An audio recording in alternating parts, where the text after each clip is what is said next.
never mentions him as actually being a strong support player in the lane. That's true, actually. He actually is a very strong support. I hear these analysts outside say, you know, I can't wait for High to play support, and they find a new mid laner, and then Lemon plays coach for them so they can get a really good support player on the roster. But I agree. I think Lemon is very good. He's not in this game, though. So, yeah, Cloud9 will see them again tomorrow. CLG, though, here, ready to continue their reign as maybe best bot lane NA and ready to try out some of the new players here.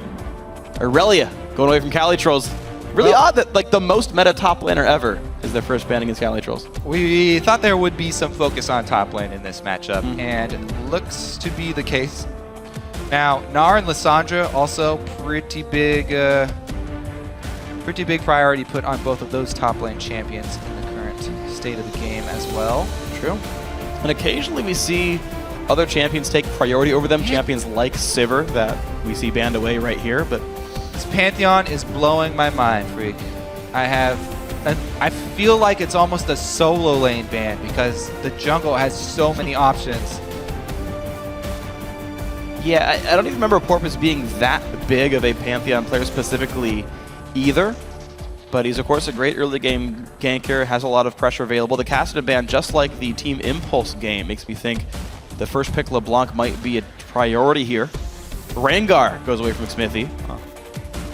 All right, so Smithy's a guy who, yes, you know, he's done a good job getting back to the level that he wants to be. However, there's no way that he can have a big champion pool still. He took that time off from the game.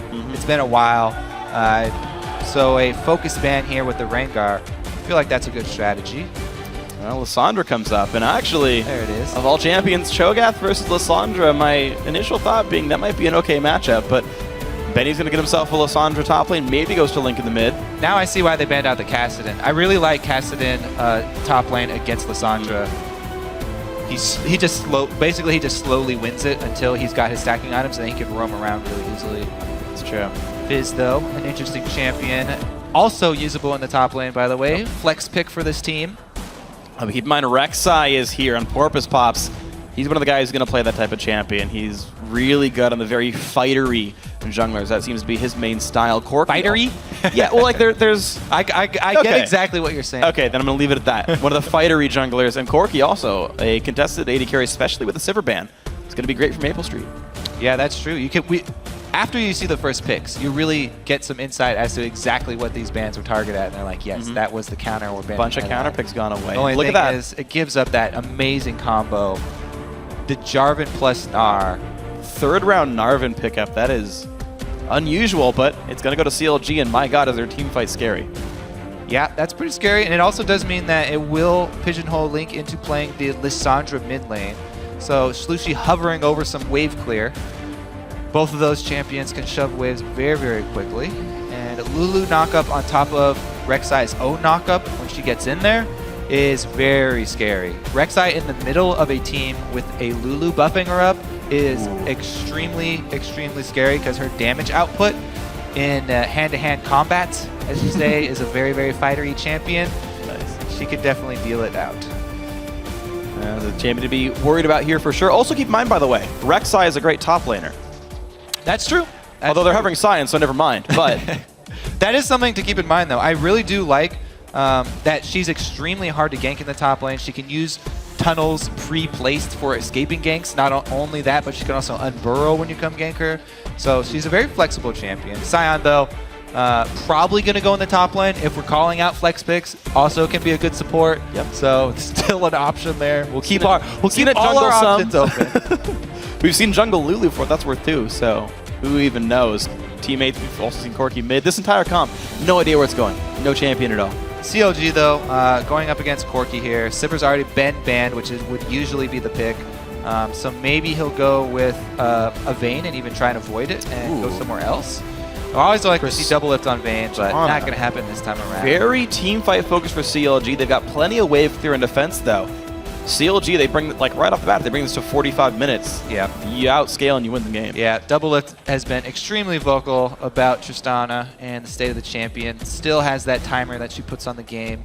But man, it's really about the first three picks for this CLG team. They're so strong. When have you last seen Janna go to a last pick for a team? This is ridiculous. Sure. CLG have a stacked lineup.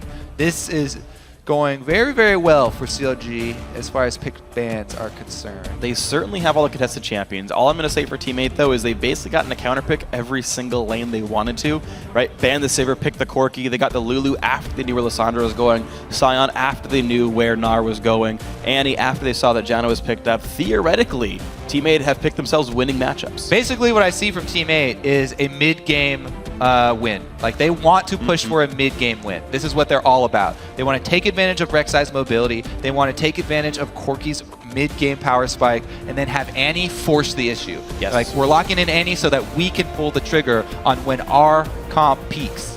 And keep in mind, of course, that's, I think, and you might agree with me on this one, it's got to be turrets that they take off this, because taking 2-3 dragons doesn't mean that much on its own. Yeah, I don't know if they could last long enough to take all five. Right. And that's the big thing, is normally you'd say, well, maybe Sion gets invincible, but not against Tristana. And if you can get more than just the 3 outer turrets, then maybe you're okay. Nobody gets invincible versus Tristana. No, not a single champion. Guys, head on over to Twitter, cast your vote for the winning team, send hashtag CLGwin or hashtag T8win to @LOL Esports. We're going to tally up those votes shortly, and we'll see, for the sake of the internet, who you guys think is going to win this game. Now, very successfully, I say both these teams have managed to ban out the counter picks and then pick the champions they wanted. Kind of down the line, the Sivir went away, Corki got grabbed, the Irelia went away, Gnar got grabbed. Over and over and over again, these guys got themselves some very good matchups.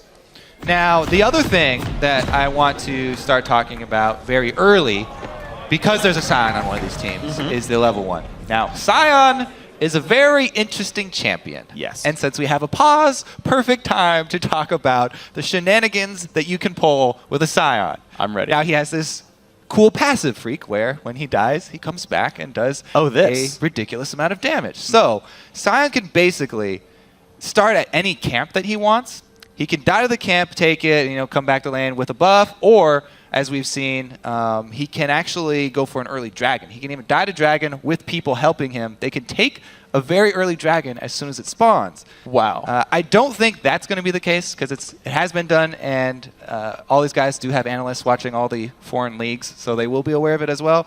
He may just try something a bit easier, like starting one of those camps, and maybe the best case scenario is really when you can start an enemy buff and they don't know about it, and you can die to it and take it. Yeah. Especially the blue buff, because then he can just spam his E in lane.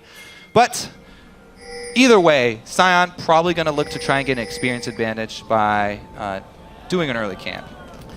Haha, just kidding. Yeah.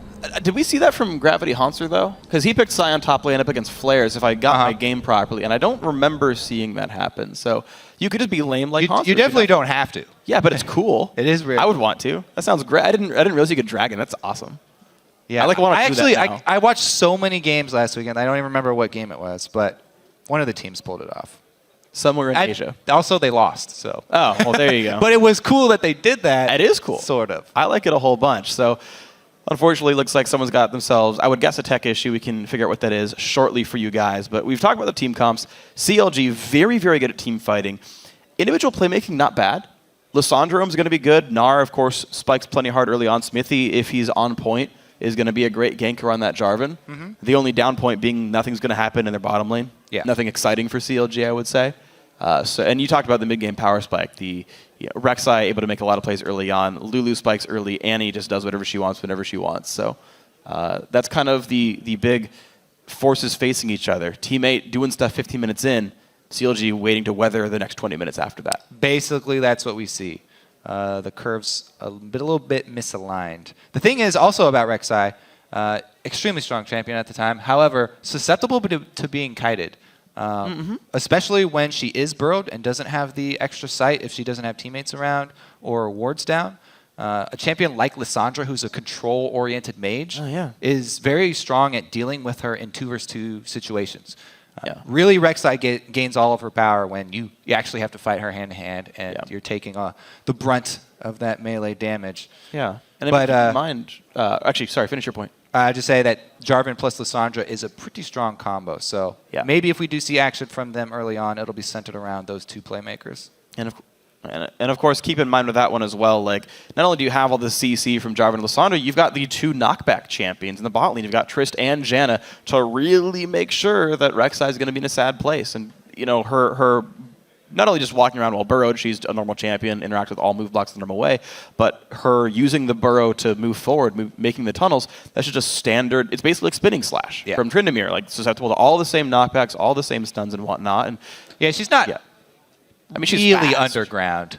Yeah. She's poking up on the surface. Right. You can see the fin. You can interact with her all the normal ways. Yeah. And I suppose everyone's been playing with Rek'Sai for a couple of months now. So you guys who've been playing solo queue and whatnot have kind of seen this. But if you've been taking a break from League, she's really not any more untargetable than any other champion. So. Yeah. I think what really becomes dangerous is when she charges in right behind a Sion ult. Because the Sion's going to charge right into the team. And nothing can stop him. So he can open up a path for Rek'Sai to get inside. That, or, you know, Flash Tibbers, as we said. Annie's going to be really the linchpin that brings this entire team together and allows Team 8 to actually push the button in the mid game when they do have the power. She's the one who has all of the keys. So it's going to be on Dodo to really start things up for this team. And one thing I do like about the synergy actually between Annie and Sion is the fact that Sion's got the big, dodgeable, unstoppable onslaught, and you got a point-and-click stun to be like, you're not dodging this. Yeah. And it's a 1.75. He's got a dodgeable everything in his kit. Not the W. Yeah, you can dodge it. You can get out of range. Okay, sure, but... Ha! Okay, fair. No, you win. Okay, fine. So you can dodge everything that Sion does, or run away from him, or try. I thought you were going to go with the synergy because Annie's using the Halloween skin, so she's got the Frankenstein. I didn't even realize that happened. Also a zombie. I wasn't paying attention to the skins, but good point. Now, guys, on our oriented screens... freak. Well, good job. I wasn't looking as closely into the game. Guys, we are back into the game, though. Game 5 of the day. CLG and Team 8 playing their very first games this year in the North American LCS. And we'll see who joins first place and who joins 6th to Summoner's Rift as they leave their bases. All right, so defensive lineup here for Team 8. Looks like a little bit of a move down bottom. I really do like this mid ward that Benny's placed as well. A lot of teams have grown accustomed to placing that, but it looks like they are going to go for maybe a delayed invade here. So lane swap could be on the tables here for CLG. Looking to get double lift and easy ride. That would be probably my recommendation here. It's a really rough lane to go up against Corki Annie. One of the most brutal duo lanes in League of Legends right now. Of course, CLG know they got spotted, they hit the ward, but they got some vision control over the blue buff. They did indeed. 3-man slow. If that were support Lulu, that was 15 gold right there. But it's not, Freak. Nope. Interesting. That is a pink ward, by the way. That is an early pink ward from Team 8. Who spent their money on that? Was that Sion? Sion did, because he started Flask. He does not have the extra red potions. Really deep pink ward. That is, by the way, up there on the other side of the blue buff. The pink ward for Team 8. Yeah, one of the most rarely checked bushes. However, Gnar is standing right next to it. If he finds that, it will be very sad days for Team 8. However, he does not, because he's doing a camp. So the pink ward will survive. We'll see how long that one goes. And Benny starting with Hyper. Guess it's the best DPS for taking a camp down like this. And slowly but surely he kites it out. executed. There it is. Dives to the camp. That's those Sion shenanigans early on. Can he take them all out? One more left. Woo! Level 2. Victory. Benny doing the same thing. Doesn't have to die for his. He might become Big Gnar, but that's about it. Does take a lot longer when you're not a zombie, though. It's true. It's more adorable, though. Aww. You know, he spells LOL with the blocks. Yep. Attention to detail, Kobe. Sion, though, got to lane much earlier. You can see the difference here between Sion trying to take advantage of his passive or a standard top laner doing an extra camp. He gets up there much more quickly, has control of the lane. Not only does he have the experience boost, but he gets to shove it as well. And this basically will be the story of the day for Sion. Try and shove that lane, keep it going, and push Benny down. We'll see how well Benny can CS under his turret. He'll do his best to keep these minions pushed. I just like that Sion harasses by yelling at minions, and they fly across the map and hit you. That's essentially how that works.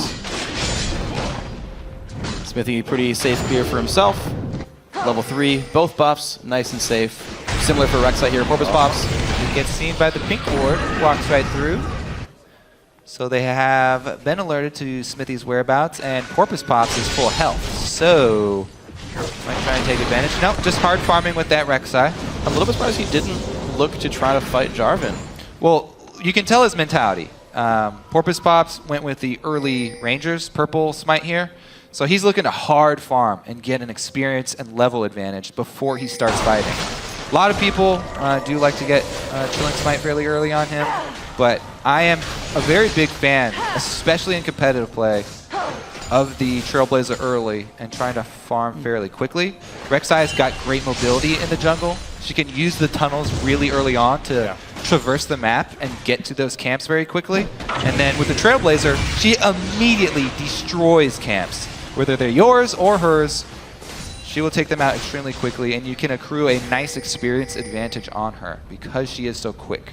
And with the help of Cadley Trolls, the Western jungle. They found the pink ward, but can he use it as bait? Nope. The answer is no. Yeah, Smithy does not take it. His Raptor buff triggered, and he's like, there's a ward here. And he's like, it's that ward. He waits until he sees Porpoise Pops exit through the river. Nice. That Scuttle Crab. I don't know if it reaches that far. I think he just assumed that she gave up. Benefit from good timing there then. Very smart. Link forced away though. Really good early harass. Actually reveals like Smithy's location too. Oh, missed the Glitter Lance. And now he doesn't have to clear this fatty wave. He's going to miss some. Ouch. Oh. Yeah. And actually, I got to say, commendable effort to Doublelift and Afro. They're actually really doing an amazing job in this bottom lane. I would not have expected this lane to go well, but absolutely great landing phase. They're up in CS. They're going to remain up in CS, and they're doing a bunch of damage too. Doublelift and Afro move definitely do not afraid of any bottom lane. They will take anyone on. And it's pretty easy if they get the early shove. However, got to be worried about Rek'Sai. They do have defensive wards up. Doublelift has scaled 1 point into Rocket Jump already, so he's feeling safe. Yeah. Unless we get the anti-flash stun into like a flash on Burrow, there's pretty much no way you're going to start that gank off nicely. Porpoise what? Kited around by the Scuttle Crab. That elusive little water hamster. No, Crab's dead. It'll come back in a few minutes. Don't worry. Porpoise pops out of the ground to kill it and goes back to base.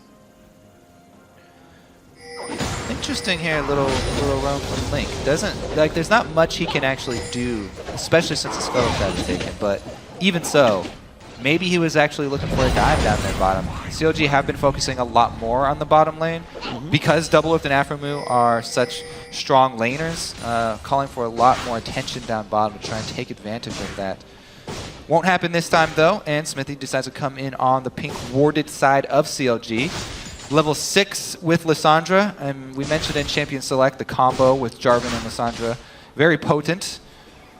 See if they can actually pull it off. Slushie, being level 6 himself, might be able to get off his ultimate in time. See just how much in the side. They know there's no wards. Of course, the Raptor buff is there. Yep, they really want this. Smithy only 4 to Porpoise Pops is 5. If those two ever do battle. But Rek'Sai's on the other side of the map right now. She's coming down towards the bottom right. Nothing going to happen. Smithy just wasting his time for now. Getting out-farmed. Yeah, both junglers really putting a lot of effort into counter-ganking each other. But just missing.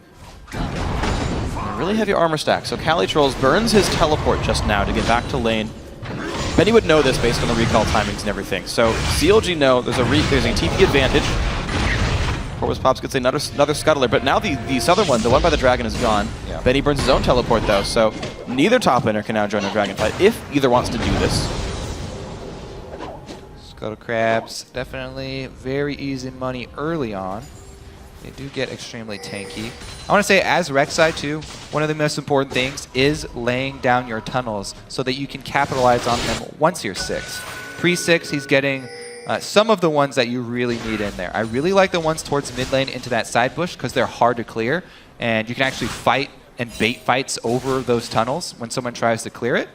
The other ones I really like are towards the sides of these lanes. You can jump from this tri-bush into the lane towards the turret, and you can just leave it there because it's so dangerous to kill this tunnel. They're going to try. Devilif gets stunned. There's the flash on Burrow, but doesn't stop the rocket jump. Casted about an 1/8 of a second too early, and out goes Devilif. All right, so he loses his flash. Pretty much a waste there, but that tunnel that he just laid, that's a perfect example. This is the one I'm talking about.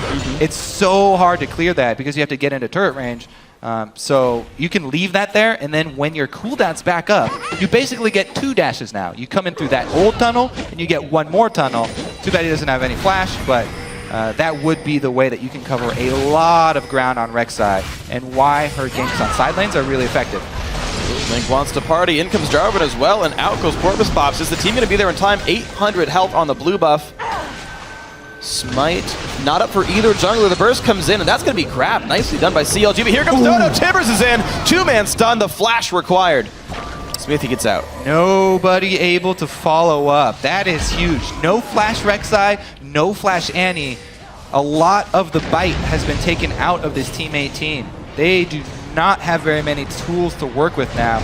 Probably going to have to wait those cooldowns out, actually. Yeah. Unless it's an amazing Scion ult from Kali, then it's really going to be CLG's game right now. The onus is on them. And I gotta say, I'm impressed by the gall for them to say, you know, we're not a very good early game team. We have a Tristana down to the bottom lane. She's not gonna do much for a while, but you know what? Let's go for the jungle invade. Let's pressure the blue buff. We think we're gonna be fine. Ended up being right. Ended up getting a buff steal. And of course, late game is still theirs. They actually, yeah, they actually don't have to do anything right now except continue to farm. Nara's getting a decent amount of work done in the top lane.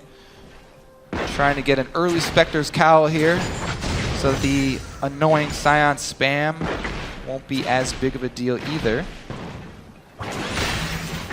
Very interesting bottom lane here too. Double lift up 20 CS, constantly shoving this lane in. Even with the existing Rek'Sai tunnel, he's not scared at all. Increased movement speed from Janna. Janna's got her knockups now as well. Yeah. And rocket jump, he's completely safe. There's the call of the Rek'Sai ultimate. Early on, it's often used just to get more of a level advantage and a gold advantage to jungle faster, just so you can move around the map to get to the camps quicker and clear them very quickly. Ooh, wow. Sneaky move here into the back here by Porpoise Pops. Nice. Can he actually get anything out of that, though? Because there's nobody mid lane, so that they're pushing on an empty turret here, and they're just going to take down the turret. Meanwhile, Kali should know he's outnumbered here. Jumps in anyway, takes a bunch of damage, but oh, nice. Pops the ult, spams a couple of emotes. Lives up to his name. On Benny's house. That's true. He's throwing a house party. Uh-oh. Party down bottom, too. 2 versus 3. No teleports available. First blood picks up. There's the TP coming in now. But is it going to be too little too late? Smithy is low. Good exhaust keeps him safe. Looks like Kali wasn't even able to finish the teleport anyway. That is such a risky play to burst an Annie down to try and kill her before she can get a Tibbers off. But they did it. 0 ultimate from Annie means it's an easy kill down bottom. They have to worry about getting out, though. Ooh, this could be scary. Now, Smithy is back under his own turret. Doublelift is going to be spotted by Tremor Sense here, I'm pretty sure. Also spotted by Maple Street, so that's easy. And looks like Smithy will get out safely. Double, though, does burn his flash, but it's going to be enough for the Ignite anyway. Porpoise gets the kill. There's revenge for Team 8. They're up in goal. Yeah, they got that mid turret. Nobody had eyes on it, but that was that move that Porpoise Pops made. Down into the bottom lane now, they're going to stack turrets on turrets. This was the main point, taking down outer turrets to try and get this mid-game gold. If they can get the cash flow right now, well, it's going to delay it. Yeah. But if they can get that cash flow increased in the early game and get to the mid-game point that much quicker, then it's a really good sign for Team 8, because they definitely do have to pull that trigger in the next few minutes. 2 turrets, good start. Yeah, and you notice that they chose to go for the turret, not the dragon they could have gotten. Ben used his teleport to go top lane, no threat for him showing up, but turret was the more important pick up there. Yeah, 6% right now does almost nothing for them. A lot of people building tank on their team. Trinity Force is not raw AD or raw AP. Yeah. So they can wait on that first dragon. Doesn't really help them as much as the gold. that is going to get to that Trinity Force quicker. And there's a second pink ward on that same location that just got cleared by CLG. Teammate really loved that one, just to the left of mid-turret. Corvus gets the Raptor buff, clears a ward for it. CLG doing something similar with a sweeper. Double have rushed a Blade of the Ruin King as well on Tristana. With the recent nerfs to Infinity Edge, I was wondering which ADs are going to stop rushing the item. 5% crit is actually a pretty big hit for the early game. Yeah. And not that many people still really like getting the Phantom Dancer.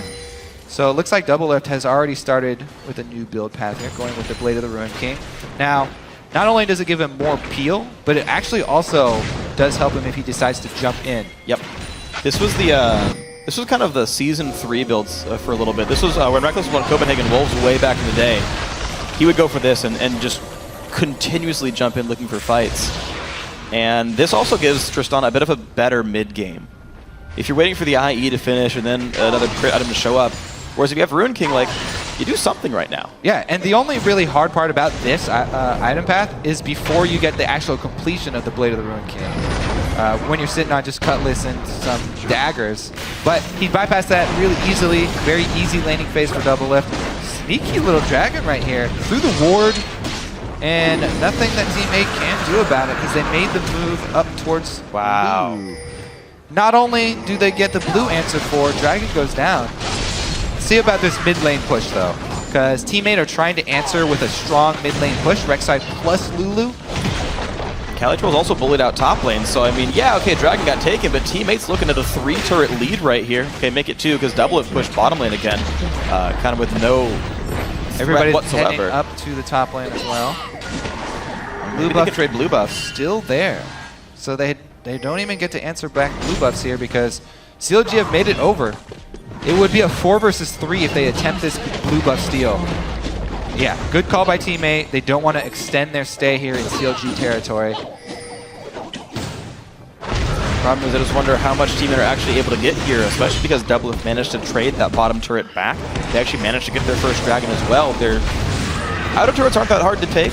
Teammate got those 3, but if you can't get any more than this, again, the ticking time bomb of CLG is going to be too much to deal with. Interesting as well. We have the Skirmishers upgrade for the Smite for Smithy on Jarvan here.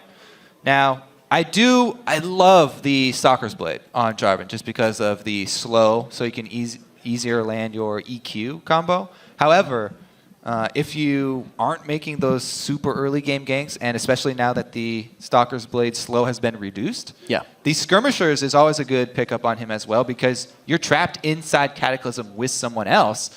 Guaranteed somebody else is in there with you, so you always will get some value out of that Skirmisher's Blade. That was kind of the only drawback to Jarvan Ultimate that I ever saw is, yeah, it's a great gap closer and you can always get to somebody, but they're not CC'd. They can still attack you while they're in there. If you reduce their damage that they deal to you with your Smite, then it really patches up some holes for him. Yeah, it's something we've seen a little bit. I remember in Rocket versus Gambit, both Diamond and both Incup of them fought it. had skirmish. Yeah, it was like Lee Sin versus Jarvan, and they're both like, yeah, I want to make sure I can duel you really well. I do think it's an underappreciated Smite. I agree with you here in this one. All it takes is one auto attack, and the true damage exceeds Chilling Smite's true damage. And then anything past that, you actually have more damage output. And Jarvan's typically only build 1 damage item, so you extend your threat here to your opposition. You can get probably, I think, optimally about twice as much damage as you would have gotten from a Chilling Smite. So getting like 200-300 true damage is a lot of pain to deal to somebody. Plus, of course, the tank stats you're talking about. Yeah, and the 20% reduced damage taken from the opponent that you smite with it is actually really huge too. Yeah. Since Jarvan won't have a problem sticking to you. Yeah, right now the numbers, by the way, for the comparison, is 108 damage at a level 9.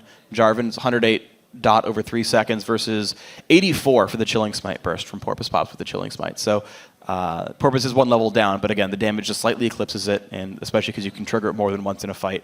There is some threat to have here. Also worth pointing out, Porpoise Pops did get himself a Sight Stone, so he's really, really trying to get the vision game going, which does surprise me a bit, being that he's Rek'Sai. That's a champion that I feel like needs to continue to be a damage threat to be useful in the game. But maybe that's just me playing solo queue too much. I mean, Sightstone is always good on Rek'Sai because of part where if you're by yourself, then you don't have a very strong vision. So it always feels nice to have a sight stone as well, not only to help out your team vision, but also so that you don't have to walk around blind all the time underground and just rely on the sonar. So I do kind of like it there, but definitely think you are right in pointing out that she is a very strong duelist, and taking advantage of the damage that she can deal is always a pretty strong strategy. Yeah. Especially since he's the one with the kill on their team. That's true. It is a fairly low kill game, about 16 minutes in. I know the initial pause was for Doublelift saying he didn't have any in-game sound, although it seems like Link is requiring some help right now. So I'm unsure if someone else found themselves with some issues. But look at the rest of this game. We definitely have full tank Sion. It's been Frozen Heart first almost all the time for him. Added a Giant's Belt, which is interesting. I don't normally see that, but just adding more combat stats for the most part. It's also a very physical damage heavy composition. Really only Lissandra dealing magic damage from CLG. And that's not usually that bursty of a champion. You see cooldown boots more than Magic Pen. You get an early Zonias instead of a Death Cap. Yeah. So Callie can probably feel safe that he won't get ulted by Lissandra. However, she does have a decent amount of AoE that he will be taking, side shots from. And since Link has rushed this Morello, he can actually have a pretty good mid game right now. We were wondering about how CLG will get through this part. With the itemization that they've actually taken, they've already hit quite a few item breakpoints for a lot of their guys. So even though they are slightly behind in gold, it looks pretty strong for them, because remember, they do have that dragon buff as well. Right, and the fact that they're down 2 towers and yet still only down 500 gold for it means they're straight up winning their laning phases. Oh yeah, they're just CS is crazy for them. Right, exactly. You've got somehow Jarvan keeping up in CS against Rek'Sai, a 20-something minion lead here for the Lissandra, and a 25 minion lead for Tristana, which shouldn't happen, just straight up. Should not happen in this game. So props to Double and Aftermove, props to Link. And the individual skill of CLG is carrying them through the early game, I would say, for the most part.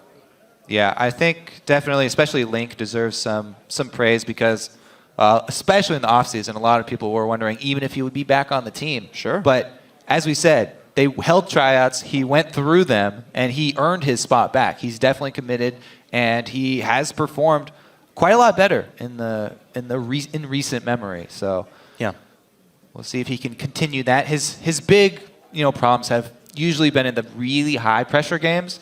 So regular season LCS games, I do expect him to perform at a very high level. Right. We'll see as we get closer to playoffs and stuff like that, if the old problems of high pressure games still persist with him. That's true, and it's often a sort of a problem of just sort of doing it enough until you get used to it. One of the stories I remember is the team that's now qualified for the European LCS, H2K, back when they were Cloud9 Eclipse. They went through a couple of organizations there. They were always touted as the best team in Challenger, and then never performed when it came time to the promotion tournament. They routinely got destroyed, and you saw kind of their shining star Fabiven show up in the EU LCS and crush Elements, crush Froggen in his debut, and it's like, hey, these players finally learned how to perform properly. Again, H2K doing well in the expansion tournament, Fabiven himself doing very well on Fnatic. And it was just a matter of time until these players got good at playing in the higher pressure games. I think Link, similar for him. Yeah, there's definitely a reason we constantly are overvaluing veterans. It definitely does pay off to have that experience. They prove they can do it. All right, let's see if Team 8 can actually pull the trigger now, because Annie has her stun charged up, no flash available. So it may be the situation where they are looking for the Sion to sort of, if not hit his ultimate, at least corral CLG into an area where Annie can hit her. Even though Sion may not always hit his ult, he at least zones out a large part of the map. Vroom! That was not as epic of a sound as the ultimate deserved, I feel free. It didn't do anything epic. He showed up mid lane. Little bit lackluster. Well, when Porpoise flanks somebody and gets a triple kill, I'll do something other than Vroom. All right, Kobe. You're setting the standard pretty low here, and you're going to amp it up. I like it. Over the river. What do you want from me? Circling around the dragon pit right now is Porpoise Pops, trying to get some deeper vision. That's one thing that Team 8 have not been able to do, is really encroach anywhere on CLG territory. It's been hard for them to really get back into this jungle. They placed the early pink ward. We saw this was definitely an early goal for them, and they've continued to try and keep that up. But really all of CLG, not just Afromu, have done such a good job of cleaning off their jungle and keeping out that vision from teammate so that it's hard for teammate to make that mid-game push and try and get a pick. Yeah, you're absolutely right. It's been a team effort for CLG. Oh, CaliTrolls getting jumped on in his own pink ward. In comes Lissandra as well. Ult's out of it. CaliTrolls afraid. So no Sion ult and no anti-flash is a really big problem for Team 8. They would have to get Rek'Sai in range for a flash, which is much, much harder to do. Well, absolutely wonderful stuff by Counter Logic Gaming. They are stifling all of Teammate's opportunities as they slowly tick up in gold, as they slowly scale into the end game. And that is not a good thing for Team 8 when that happens here. Smithy, in his debut in Season 5, also doing a pretty good job. Here's the jump in, Doublelift, just rocket jumps away, and the mid turret's almost dead. And Doublelift looks to be building more attack speed here, makings of a Zeal at least on his Tristana. Now, that does work really well when you have especially Janna as your support. Adding that extra to AD, you get a lot of value when she puts that shield on you, since he's built so much attack speed. Benny finishing up the top turret here, while CaliTrolls was occupied. And Benny the sub, even CS here, using Gnar for CLG. So far, really strong performance from him, I have to say, as the sub coming back, just being called up out of nowhere. We'll see how he performs in the team fights, because Gnar, very tricky, got to work around that Gnar bar, as Riv called it. I really like that definition. I like that, yeah, that's a good one. Sounds like a candy bar that I would love to try, right? Please. Did you nod a Gnar bar? Got a silent G, it's a good word. It's the best I got. I'm warming up, guys. Beginning of the season. Benny's still getting pushed around a little bit. I mean, he's certainly playing reasonably passively. He's not trying to do anything too flashy. And again, the team comp doesn't require that. And he is full tank Gnar, so... Sure. We've seen that mostly today, actually. Yeah, not a whole lot he could gain with the 1v1. Wow, that Ward's staying around so long now that Smithy actually able to take it out. Pure auto attacks. Nice by him. The one thing that is a little bit lacking here from Team 8, I don't see Porpoise Pops with many good tunnels in position right now to make any actually game-changing plays. Right now, all of the tunnels are really just for getting around the jungle faster. So you can see there, pops the ultimate once again. Yep. He's just cruising around his jungle really quickly, trying to get up that experience and gold advantage from farming super hard. But not really going to be the game changer as far as the initiation is concerned. However, teammate waited long enough, and he flashed back up now. And honestly, yeah, Porpoise Pop's the same level as Xmithy, who doesn't have an ult that gets him around the map into the jungle faster, so really not a lot to show for it from Porpoise Pops here. The Rek'Sai early game power not doing much yet. The early game team not doing much either. The engages haven't been really finding anything. Dragons in 10 seconds. Baron's up now. All right, this is going to be a really, really telling fight for Team 8. Right now they're split up. This could be fairly bad for them. They need Annie with the rest of the team. If Annie gets caught and has to blow the Tibbers early, they are in a bad, bad situation. Benning at half of a Gnar bar right here. It will become large soon. Dragon could easily be contested with his Blade of the Ruin King. The other thing I really like about Benny building full tank... Well, yeah, Ward's going to get back and forth. Smithy slowed down, but so far Doublelift just getting free shots here, basically. Yeah, early Blade is also really good against Sion since he gets so much health. True. I do have to say, though, one of the best things against an Annie support, since she's so popular now, people should be running a very strong full tank. Because a full tank in front of Annie's so squishy. If you have 1 point man, it's hard for her to get around. Sion comes in, though. They find Xmithy, and that is going to be nearly a dead Jarvan. Flash in, CaliTrolls finds one. Now, will they get more? Double from the backlines. Rocket jumps away, slash into CaliTrolls to knock up onto Benny. Porpoise Pop's really low. Knocks up, gets a heal. Benny fails the flash. That's going to be a second kill. Now Link gets slowed down. There's no turrets around them, but back goes teammate. There's that trigger. They pulled it. Teammate with the mid game looking for the big fight. They were able to get an Annie stun on both Doublelift and Benny. Now it's going to be the Dragon after. Let's see if they can actually finish it. Yes, they can. No smite available for any steal. They know doubles in that brush. Doublelift not really planning anything, just trying to wait out his time and see where Team 8 goes. Wow. Bit of hubris by CLG. All right. So as we said, it's much easier for Rek'Sai to come in right behind Sion ultimate. Gets in the back, Annie stun, Benny plus Doublelift. So they didn't get much damage out of Double Lift, maybe 4 or 5 auto attacks before someone's already dead. Porpoise pops in there to bait Benny a little bit. He unburrows and immediately flashes. So he gets his knockup off before flashing all the way into a bush. Pretty risky, but good play from him right there as he gets away with it. And then Benny, a little bit panicked right there, as you said, not able to get out over the wall, and they got an extra kill for it. One thing was actually unsung there. That fight should have been even worse. The Janna ulti actually knocked Maple Street over the wall after he had already Valkyried in. Took him like 10 seconds to walk all the way around as his team's fighting without him. There could have been a lot more done there, but still 2 for 0 plus. The Dragon, not bad. That said, CLG equalized the turrets after the recall. So CLG, Tide and Dragon's now up in gold, despite Team 8 holding a kill lead. Yeah, and that's not a good sign for Team 8. Double Lift already working on some actual damage now here. Has picked up a BF sword after that. So he's simultaneously working on his Phantom Dancer as well as BF item, which will probably be Infinity Edge. I suppose he might just stop on Zeal and then get the Eye Edge actually completed instead of going to PvP. I think it's actually optimal. Double Lift now starting to zone people out, and CLG, they do know they just lost the last fight, but in the next 2,000 gold, I think Double Lift makes that turnaround. The question is, when do CLG feel safe fighting? He just got kicked in for trying it last time. And Corki still is got a ways to go. Corki, next big item is going to be Blade of the Ruin King. It provides so much deceptive burst here from Corki. He has ridiculous mixed damage. People often jump in on the Corkis, and Trinity Force plus Blade of the Ruin King, if you jump on him, he can destroy you very quickly because it makes Phosphorus Bomb very easy to land, and the active from Blade of the Ruin King, taking off your percentage health. We'll see, though. It also helps with chasing down. Yeah.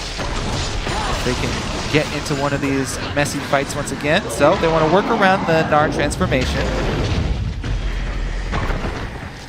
And here we go. CLG saying, yep, we're going to play Siege. Level 12 on Double Lift. Pops the rapid fire. Mid-tier tier going down. Dodo jumped on incredibly low on health. Nard into the wall. 1 for 0. There's the knockback by Aframy. 1 hit away from the turret hitting him.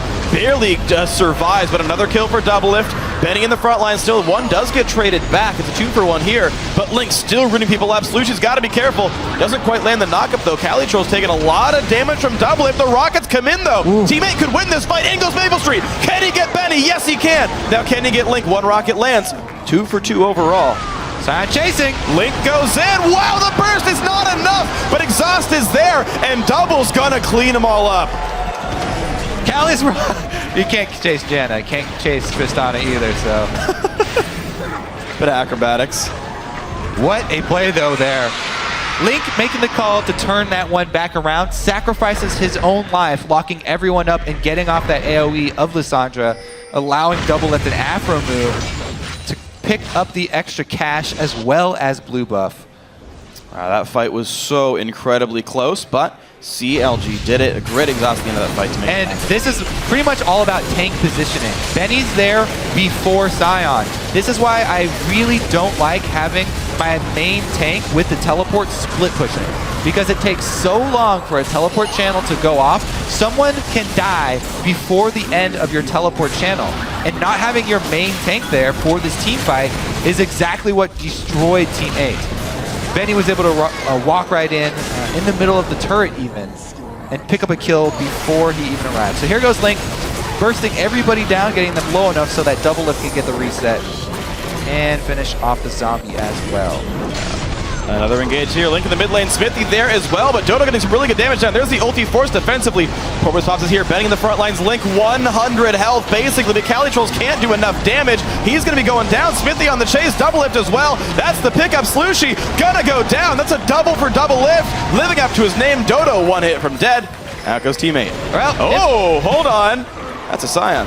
yeah, and that's going to be mid lane here for CLG. Different story to this team fight. No AD carry for Team 8. So somebody for Team 8, one of the key members missing in back-to-back fights. No tank first time around, then no AD carry second time around. And CLG, this should be very, very good news for CLG fans, because especially with the Tristana, this game getting quickly out of hand for CLG, they should be able to run away with it at this point. And one thing I think Teammate really needed this game, especially when you're considering CLG's relying on Tristana. We'll get to that later. Smithy flashes in for the missed EQ, but it doesn't matter. Like we said, Corky's off bottom lane farming, and CLG just collapsed. Even pouring all the damage into CaliTrolls, who gets the Lulu ult, they are still able to clean him up and take down the rest of the members. Quick cleanup. This is Link. Oh, he got Link. Realized What? what was happening, I guess. Yeah. If you have the Frost Ring, like, he could have snared him and walked the other way. But he snared him and walked past him. Link just kind of didn't realize that Sion was back, I guess. Oh well. Whatever. So looking good. Another catch though. Dodo goes down. CLG just turned it on 25 minutes in. CaliTrolls stomps the ground on nothing. Gets a knockup but gets ulted in by Link. That's going to be a dead again. Sion. Double kill now for Link. Alright, CLG definitely in complete control of this game. Looks like it will be mid lane turrets as well as some easy dragon pressure if they decide to fall back on the dragon. Inhibitor turret though, #1 on the list. And the options right now, extremely limited for Team 8. No flash on Annie, no ultimate for Sion. Even if he gets back up in time, it'll be really hard for them to contest this dragon. He does have teleport, but again, no ultimate means he's just walking over there, trying to land a skill shot. Porpoise Pops gets caught. And he's gonna die. There's one for nothing. Slushy tries to fight double if not gonna be enough. Timbers comes down. They do trade it back, a 2-for-1. But I don't think Teammate's gonna get much more out of this one. CLG will retreat. They don't get the dragon, so Team 8 have stalled that one at least. They're just missing team members. Porpoise Pop's ulti is up soon-ish, right around the time that Rek'Sai respawns.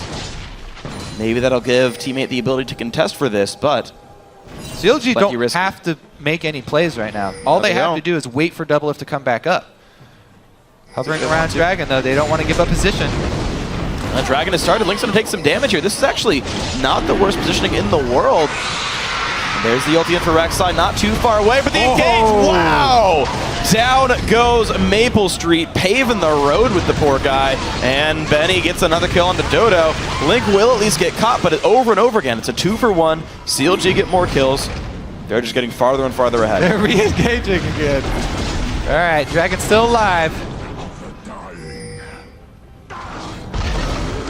Porpoise Pops really wants to do some stuff, but he has a very squishy Rek'Sai. Benny and Smithy could probably win that fight. After he's not far away either. Doublelift has respawned and has joined the fray. There he is. Now. Doublelift arriving. That should be the dragon for CLG. No steal attempt really here from Porpoise Pops, and CLG stacking it up.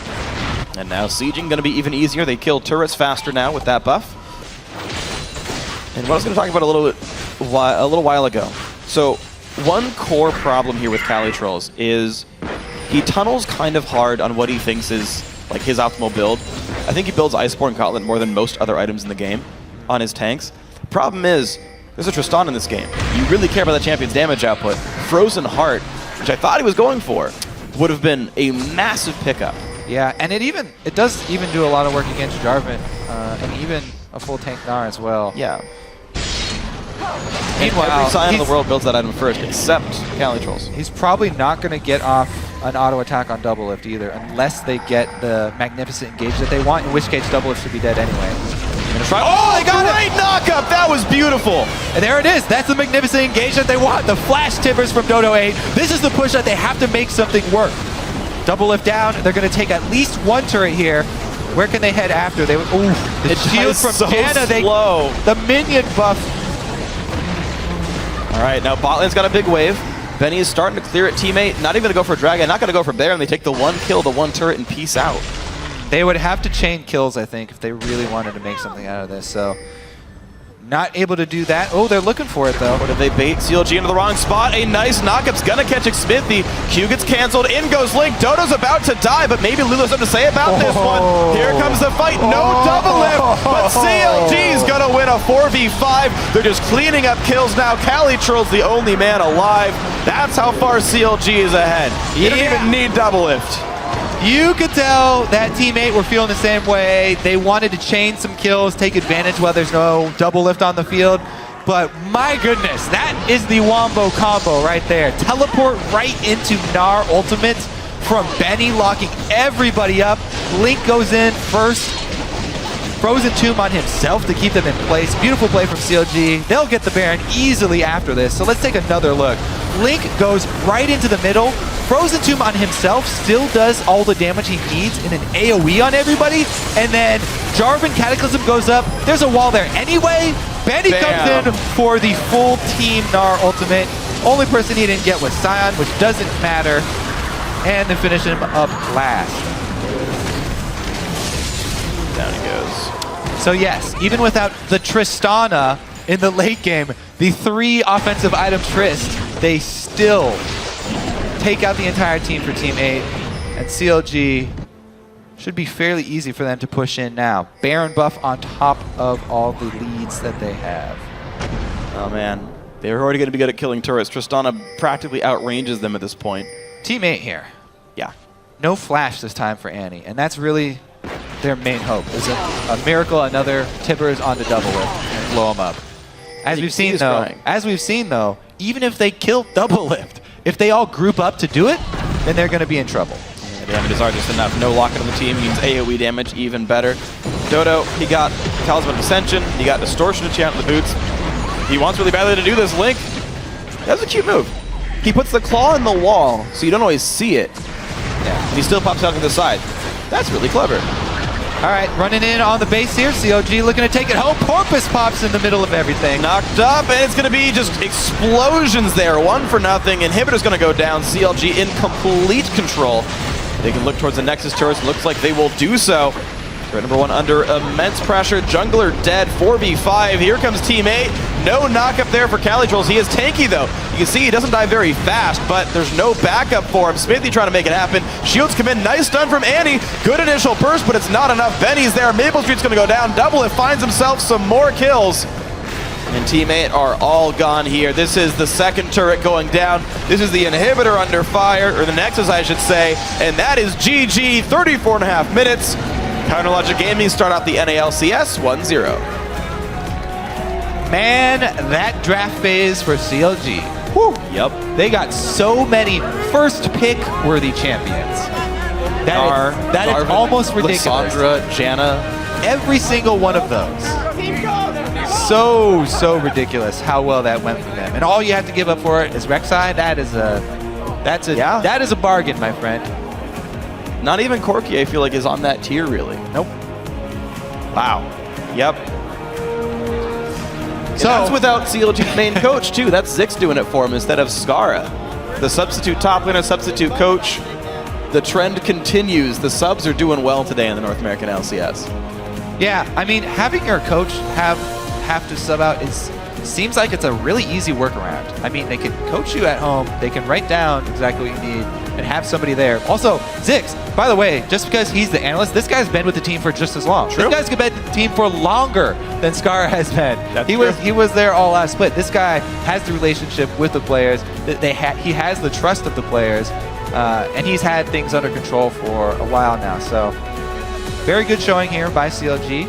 Yeah, from draft up to Nexus Explosion. And I gotta say, you did say their draft was good, but not only, this is actually a trap I think some teams fall into, is pick all the top tier champions are going to win. You heard I Will Dominate talk about how much he praised his team's coach, saying, you know, he makes sure that we don't just pick champions, we mold it into a team composition. I think this happened here for sure with Counterlogic Gaming. Not only did they get these highly sought after champions, but saying, hey, well, we needed some late game scaling. We picked the Tristana, but we got the wave clear to make sure that that would still stay afloat. The Lissandra come in here, Jarvan's got a little bit of it, Nara's got a bit of it here. Janna helps keep the turrets alive, right? The comp actually worked out, no big glaring weaknesses. Smart of CLG. And I really do have to give some props also to the XDG members. Yep. Both of them performing admirably, subbing in there for CLG. Smithy on his permanent role as well.